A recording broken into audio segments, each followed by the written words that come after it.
Been an intense diplomatic showdown at the United Nations as well, where India has sharply condemned Pakistan's open admission of training and funding terrorists.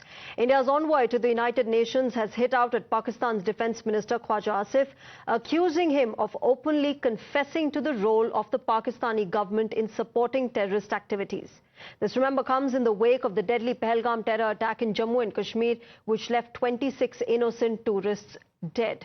India's representative described Pakistan's allegations against India as baseless, while quoting Asif's global confession. The Indian envoy also stated that the world knows that the true nature of Pakistan's role in fostering terrorism is not hidden, urging the international community not to turn a blind eye to these realities. India has been accusing Pakistan of fueling global terrorism and continuing to destabilize the region.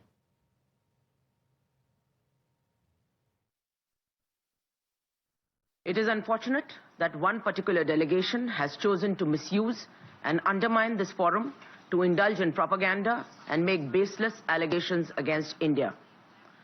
The whole world has heard Pakistan's Defence Minister Khawaja Asif admitting and confessing Pakistan's history of supporting, training and funding terrorist organizations in a recent television interview.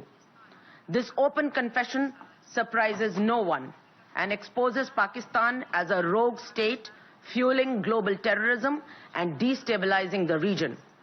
The world can no longer turn a blind eye.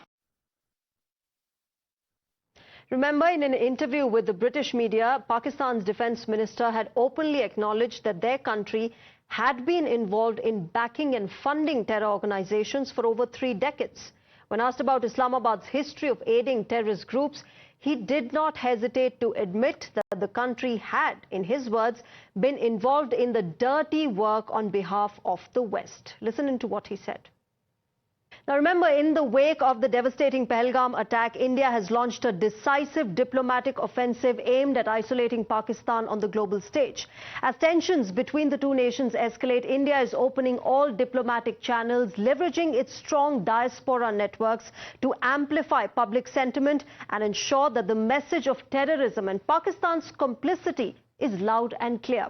The government, remember, is working swiftly, sharing detailed dossiers with friendly countries, outlining Pakistan's direct link to terrorism. Now, key among India's diplomatic strategies, remember, are discussions with nations like China and Turkey, both of which, remember, maintain friendly relations with Pakistan.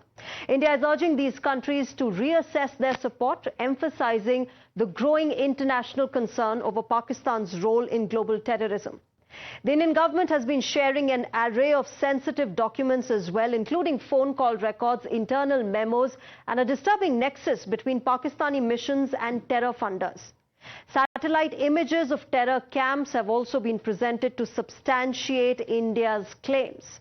India is also pushing for global pressure, remember, on countries that supply arms and ammunition to Pakistan, warning them of the consequences of fueling terror. Of course, case in point are China and Turkey. Ambassadors and high commissioners from India are actively engaging with governments, urging them to share intelligence and align with India's stance. With that, it's a wrap on this bulletin, but news and updates will continue on Times Network. Thank you very much for joining us at the moment.